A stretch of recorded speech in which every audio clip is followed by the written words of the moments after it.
赤い戦闘機は何ですか？ロシア軍団の戦闘機です。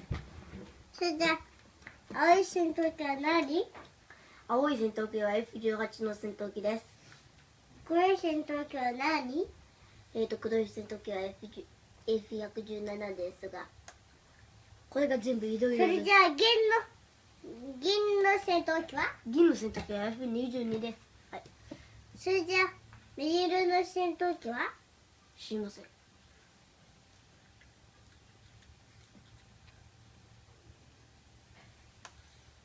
それじゃあ絵で描いた戦闘機は何でした？これは絵ではなく、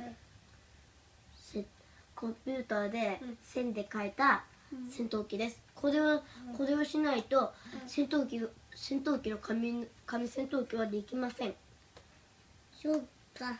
それじゃあタイヤもつけないとぐるぐるならよ。これはプラスチックのおもちゃではなく飛ばす遊び物ですから、車輪なんかはつけません。なんでですか？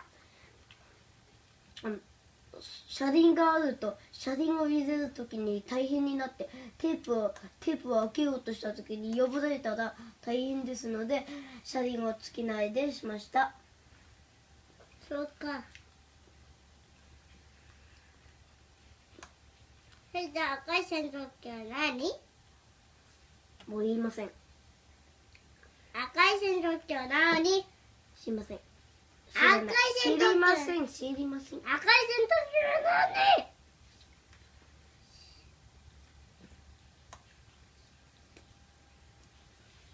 何？じゃあこれどれで作ったんですか？最初はコンピューターで作って、その後は失敗してももう一度やり直しました。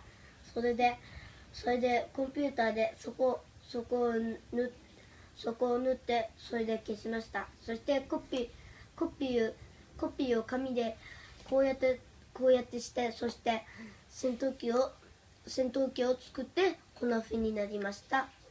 この戦闘機は F22 です。